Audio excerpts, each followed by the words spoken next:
നമസ്കാരം, അനൂപ് കൈപ്പഞ്ചേരിയാണ്. അതിദരിദ്ര മുക്ത കേരളം പ്രഖ്യാപനം കഴിഞ്ഞിരിക്കുകയാണ്. എന്നാൽ നമുക്കൊരു യാത്ര ചെയ്ത് നോക്കാം. യഥാർത്ഥത്തിൽ കേരളത്തിൻ്റെ അടിസ്ഥാന വർഗത്തിൽപ്പെട്ട ആളുകളുടെ അവസ്ഥ എന്താണെന്നുള്ളത്. ആ യാത്രയിലേക്ക് എല്ലാവർക്കും സ്വാഗതം.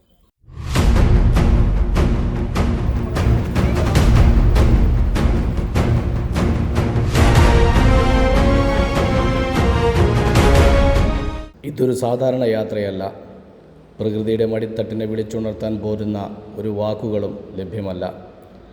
കാനനത്തിൻ്റെ ഭംഗിയും ഓഫ് റോഡിൻ്റെ സാഹസികതയും ആസ്വദിക്കാനുള്ള യാത്രയല്ല. പ്രകൃതിയോട് ഇണങ്ങിച്ചേർന്ന സാധാരണ മനുഷ്യരുടെ അടുത്തേക്ക് അവരുടെ യാഥാർത്ഥ്യങ്ങളെ തുറന്നു കാട്ടാനുള്ള ഒരു യാത്രയാണ് കൃഷ്ണേട്ടൻ്റെ വാഹനം ഈ കുതിച്ചു പായുന്നത്. അത്തരത്തിലുള്ള പ്രകൃതിയുടെ മടിത്തട്ടിലേക്കാണ്. ഈ യാത്രയിലുടനീളം കാണാനുള്ളത് വനത്തെ കാത്ത് സംരക്ഷിക്കുന്ന ഇത്തരം പടയാളികളെ തന്നെയാണ്. അതുകൊണ്ട് തന്നെ ഈ യാത്ര തനിച്ചല്ല. ഈ മേഖലയിലെ വനവാസികൾക്ക് വേണ്ടി ഏറെ സംസാരിച്ചിട്ടുള്ള ഭാരതീയ ജനതാ പാർട്ടിയുടെ മേഖലാ vice president advocate TK. Ashok കുമാറാണ് ഈ യാത്രയിൽ നമ്മോടൊപ്പമുള്ളത്. ഉൾക്കാട്ടിലൂടെ 12 കിലോമീറ്റർ സഞ്ചരിക്കണം. 2019 പ്രകൃതി ദുരന്തത്തിലകപ്പെട്ട മുണ്ടക്കടവ് വനവാസികൾ താമസിക്കുന്ന സ്ഥലത്തെത്താൻ. അവിടെ പ്രകൃതിയുടെ മനോഹാരിതയ്ക്ക് യാതൊരു സ്ഥാനവുമില്ല. ഒരു തരത്തിലുള്ള പ്രഖ്യാപനങ്ങളും അവർക്ക് കുളിരേകുന്നില്ല. അവർ എങ്കിലും അതിജീവിക്കുകയാണ്. അതിജീവനത്തിൻ്റെ പാതയിലാണ്. കേരളമാകം ചർച്ച ചെയ്ത 2019 നിലമ്പൂർ പ്രളയത്തിൽ ഒലിച്ചു പോയതാണ് മുണ്ടക്കടവിലെ ആദിവാസി ജീവിതങ്ങൾ. അന്നു മുതൽ തുടങ്ങുന്ന സമര പോരാട്ടങ്ങൾ ഇന്നും തുടരുകയാണ്. കഴിഞ്ഞ 6 വർഷമായി ഈ തരത്തിൽ ടാർപോളിൻ ഷീറ്റ് വലിച്ചു കെട്ടിയ ഷെഡിനുള്ളിലാണ് 53 കുടുംബങ്ങളിലായിട്ട് 250ഓളം ജീവിതങ്ങൾ മുന്നോട്ട് പോകുന്നത്. കുഞ്ഞു കുട്ടികൾ മുതൽ വൃദ്ധരും ഗർഭിണികളും ആയിട്ടുള്ള ആളുകൾ വരെയാണ് ഇതിൽ ഉൾപ്പെട്ടിട്ടുള്ളത്. ഷെഡിന്റെ ഉള്ളിലേക്ക് കടന്നു കഴിഞ്ഞാൽ വന്യമൃഗങ്ങളുടെ നിരന്തരമായിട്ടുള്ള ശല്യം ഇവിടെ കാണാം. കുറച്ച് ആളുകൾ രാത്രിയിൽ ഉറങ്ങാൻ പറ്റാത്ത സാഹചര്യമാണ്. കുടുംബത്തിലെ ഗൃഹനാഥൻ ഉണർന്നിരിക്കുമ്പം ഗൃഹനാഥയും കുട്ടികളും കിടന്നുറങ്ങും. നേരത്തെ പറഞ്ഞ നിലമ്പൂരിലെ അടിസ്ഥാന വർഗത്തിൽപ്പെട്ട ആളുകളുടെ വീടിൻ്റെ കാഴ്ചയാണ് നമുക്ക് പുറകിലുള്ളത്. ഈ കാഴ്ചകൾ നിലനിൽക്കുകയാണ് സംസ്ഥാന സർക്കാരിൻ്റെ ചില കോപ്രായങ്ങൾ ഈ തെരഞ്ഞെടുപ്പ് വരുമ്പോഴും ഇവിടെ നടന്നുകൊണ്ടിരിക്കുന്നത്. യഥാർത്ഥത്തിൽ നമ്മൾ കാണുന്ന ഈ കാഴ്ചകളിലെല്ലാം തന്നെ വളരെ ദയനീയമായ സാഹചര്യമാണ് ഈ ഭാഗങ്ങളിലെല്ലാം തന്നെയുള്ളത്.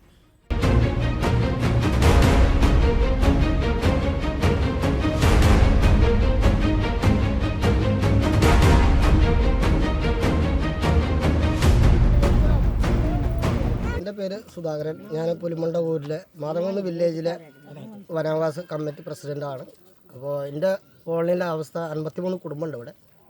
7 വർഷമായിട്ട് ഞങ്ങൾക്ക് പ്രളയം വന്നതിന് ശേഷം വീടില്ല, കറണ്ടില്ല, റോഡില്ല, കുടിവെള്ളമില്ല. അപ്പോൾ ഇത്ര ഞങ്ങളിവിടെ ആനയും പുലിയും കരടിയും വരുന്ന കാട്ടിലാണ്. ഇപ്പോൾ എല്ലാം ടാർപോളിൻ്റെ ഇടയിലാണ് ഇത്രയും 53 കുടുംബം 7 വർഷമായിട്ട് കഴിയുന്നത്.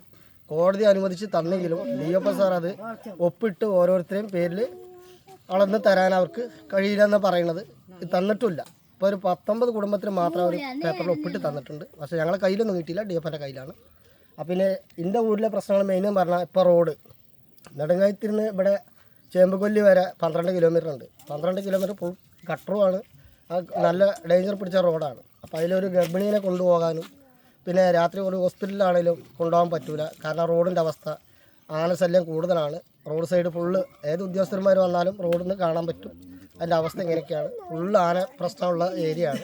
പിന്നെ ഇതിൻ്റെ ഇടയിൽ തന്നെയാണ് വൈദ്യുതി ഇല്ലാതെ ഞങ്ങളിവിടെ ഈ 7 വർഷമായിട്ട് ഇവിടെ കഴിയണത്. ഞങ്ങൾ കുട്ടികൾക്കൊന്നും പഠിക്കാനാണെങ്കിലും ലൈറ്റില്ല. പിന്നെ കുടിക്കാനുള്ള കുടിവെള്ളം ഞങ്ങൾ മലയിൽ നിന്ന് ഞങ്ങൾ ITDP പൈപ്പ് തന്നെങ്കിലും അതിപ്പോൾ ഒരു ദിവസം കൊണ്ട് ഞങ്ങൾ ലെവലാക്കി വെച്ചാലായി പിറ്റേന്നത്തേക്ക് ആന അത് വന്ന് വലിച്ചു പറിച്ചിടും. പിന്നെ പുഴവെള്ളം കിട്ടണമെങ്കിൽ ഇവിടുന്ന് 700 മീറ്റർ ഓളം പുഴയിലേക്ക് പോകണം. അതും രാത്രി ആയാലും വെള്ളം കഴിഞ്ഞാൽ പോയി കൊണ്ടുവരാൻ ബുദ്ധിമുട്ടാണ്. പിന്നെ വീടിൻ്റെ അവസ്ഥ ഗുരുതരമാണ്. എല്ലാവർക്കും നോക്കിയാൽ തന്നെ അറിയാം. പ്ലാസ്റ്റിക് പന്നി വന്ന് ഒരു ഭാഗത്ത് കടിച്ച് വലിച്ച് അരികൾ കൊണ്ടുവന്ന് കിട്ടുന്ന ഗോതമ്പ് കൊണ്ടുവന്ന് നമ്മളൊരു ഭാഗത്ത് വലിച്ചും പന്നി ഒരു ഭാഗത്ത് വലിച്ചു കൊണ്ടുപോവുകയാണ്. അപ്പോൾ അതൊന്നും ഞങ്ങൾക്ക് തിന്നാൻ ശരിക്കും അരിയും ഗോതമ്പൊന്നും കിട്ടുന്നില്ല. കാരണം ഞങ്ങളൊരു ചെറിയ കൂരയിലാണ് കിടക്കുന്നത്. അപ്പോൾ അതിൽ ചെറിയ ഒരു തട്ടിയിട്ടിട്ടാണ് അതിൻ്റെ മേലെ അരിയും സാധനങ്ങളൊക്കെ വെക്കുന്നത്. അപ്പോൾ ഞങ്ങൾ അങ്ങോട്ട് ഒന്ന് കിടന്നുറങ്ങുമ്പോൾ ഒരു ഭാഗത്തുനിന്ന് പന്നി അത് കടിച്ചു വലിച്ച് കൊണ്ടുപോകും. പിന്നെ ഭൂമി ഞങ്ങൾക്ക് നിർബന്ധമായിട്ട് അളന്ന് കിട്ടണം. കേരളത്തിലെ ഒരു പ്രദേശത്തിൻ്റെ അവസ്ഥ മാത്രമല്ല ഇത്. ഇതുപോലെ ഒരുപാട് സ്ഥലങ്ങൾ നമുക്ക് കൺമുന്നിലുണ്ട്. ഇങ്ങനെയെല്ലാം നിൽക്കുമ്പോഴാണ് നേരത്തെ പറഞ്ഞിട്ടുള്ള ഈ ചുമ്മാതെയുള്ള പ്രഖ്യാപനം നമ്മുടെ ആളുകളെ പരിഹസിച്ചുകൊണ്ട് സർക്കാർ ചെയ്യുന്ന ഒരേ ഒരു അനീതി. ഈ കാഴ്ചകൾ ജനശ്രദ്ധയിലേക്ക് എത്തേണ്ടത് തന്നെയാണ്. ഇതാണ് നമ്മുടെ ബാബുവേട്ടൻ്റെ വീട്. ബാബുവേട്ടൻ വർഷങ്ങളായിട്ട് ഇവിടെ താമസിക്കുന്ന ആളാണ്. നമ്മളുമായിട്ട് വളരെ ക്ലോസ് ആയിട്ട് നിൽക്കുന്ന ഒരാളാണ് ബാബുവേട്ടൻ. ബാബുവേട്ടൻ്റെ വീടിൻ്റെ അവസ്ഥയാണ് ബാബുവേട്ടൻ നമുക്ക് കാണിച്ചു തന്നത്. എന്തായാലും കുറേ ആൾക്കാരൊക്കെ ഉണ്ട്. ഷെഡ് മാത്രമേ ഉള്ളൂ, സ്ഥലം കിട്ടിയിട്ടില്ല. പിന്നെ എന്ത് വീട് വെക്കാനൊക്കെ എവിടെ സ്ഥലം കിട്ടിയില്ലല്ലോ വീട് വെക്കാൻ പറ്റുള്ളൂ. ടോയ്ലറ്റ് തന്നിട്ടുണ്ട്, പക്ഷെ അത് എല്ലാവർക്കും ഉള്ള ടോയ്ലറ്റ് ആണ് തന്നത്. പക്ഷെ അത് കാര്യമില്ലല്ലോ, ഓരോ കുടുംബത്തിനും ഓരോ ടോയ്ലറ്റ് വേണം. സ്ഥലം വേണം, വീട് വേണം. ഞങ്ങൾക്ക് നല്ല കഷ്ടപ്പാടിലാണ് ഇപ്പോൾ. ചെറിയ കുട്ടികളെ കൊണ്ടാണ് ഷെഡിൽ നിൽക്കുന്നത്.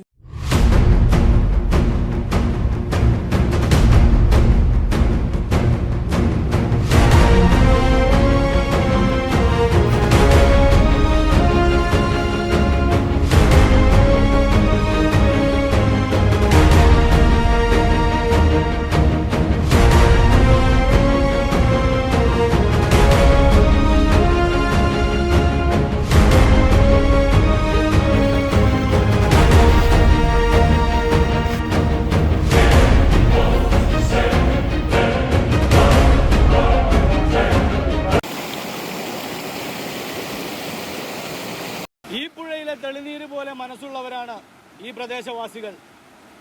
ഈ പുഴയുടെ കുളിരൊന്നും അവരെ അലട്ടുന്നില്ല. അവർക്ക് വേണ്ടത് അവർക്ക് അനുവദനീയമായിട്ടുള്ള, അവർക്ക് അവകാശപ്പെട്ടിട്ടുള്ള ആനുകൂല്യങ്ങൾ മാത്രമാണ്. അതിനുവേണ്ടിയാണ് അവർ സർക്കാരിന് മുന്നിൽ കൈനീട്ടുന്നത്. അത് അവർക്ക് നൽകാതെ പുറത്തുള്ള ഒരു പ്രഖ്യാപനങ്ങളും ഈ സാധാരണക്കാരായ ജനങ്ങൾക്കിടയിലേക്ക് അവരുടെ കുളിര് കൊള്ളിക്കുന്ന ഒരു പ്രഖ്യാപനങ്ങളും ഈ സമൂഹത്തിൽ ഉണ്ടാകുന്നില്ല എന്നുള്ളതാണ്. ഈ സാധാരണക്കാരായിട്ടുള്ള ഈ അടിസ്ഥാന വർഗ്ഗക്കാരെ കൂടെ പരിഗണിക്കുവാനാണ് ഇത്തരത്തിലുള്ള ഒരു വീഡിയോ ചെയ്യുന്നത്. ഇത് സർക്കാരിന്റെ ശ്രദ്ധയിൽപ്പെടുമെന്നുള്ള ഉറച്ച വിശ്വാസം കൊണ്ട് തന്നെയാണ് ഇത് നിങ്ങളുടെ മുന്നിലേക്ക് നൽകുന്നത്. പ്രതീക്ഷയോടെ അവസാനിപ്പിക്കുകയാണ്. അനൂപ് കൈപ്പഞ്ചേരി. Thank U.